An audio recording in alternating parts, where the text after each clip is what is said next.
Well, Yahoo finance columnist and CBS Sunday Morning correspondent David Pogue has a new guide to help get our lives in line, and not a day too soon. His new book is Pogue's Basics: Money, essential tips and shortcuts that no one bothers to tell you about beating the system. This is his third book in the New York Times best-selling series, and he offers some 200 tips that could help all of us. David Pogue, welcome back.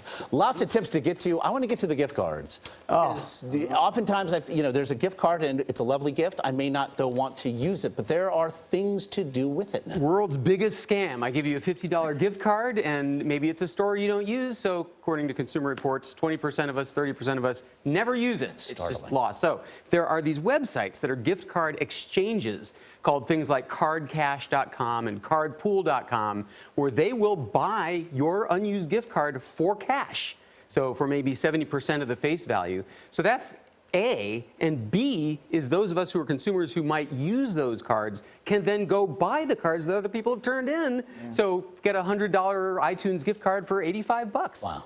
You said Gap, Banana Republic, Old Navy, never pay full price. If you do, you're a sucker. This is true. That's what you said, a sucker. That's true. Those and we do that all the time. Right. They're all owned by the same mothership company, and they all have the same price schedule. About every 3 months, usually tied to the holidays, they mark the entire store off 40%. 40% is a lot. And they're also, if you sign up for the credit card, you get 20% off, and you get $5 off for every $100 you spend. So if you look into the very basics of these things, especially look for the 40% sales every couple of months, you'll find you'll never pay the marked up price. Okay. You're not a fan of extended warranties either?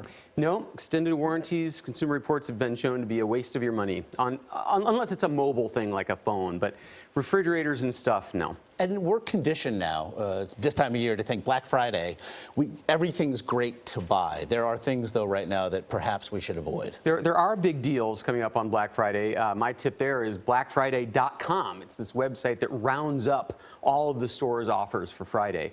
But yeah, just... And does what? It tells you where you can find them or evaluates them? No, just list them to help you prepare. You know, which stores we're going to stand in line for and which ones have the deals. And you said most Americans have huge credit card debt, but that's also something that we can take care of by getting a specific kind of credit card. Yeah, well, the main thing if you have a credit card debt is that if you have a plan... $9,600, you said, the average American, right, $9,600 in debt on your credit card.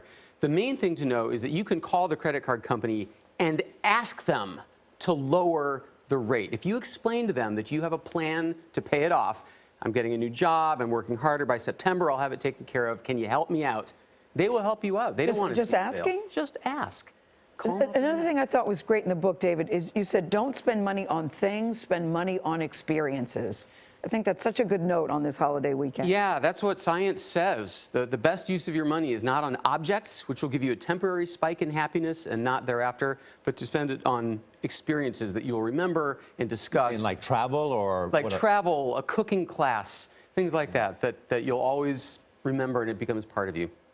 Is it fear as much as anything? When we sit down to talk about finances, do you find that fear grips us and so we end up making bad decisions?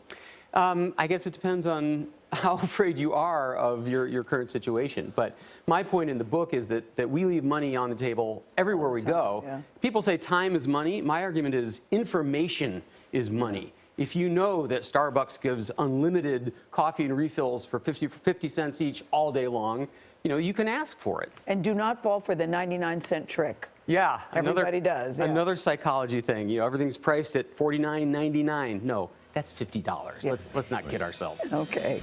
All right, David Pogue. Once again, another winner. Thank you, David. Thanks. At your house.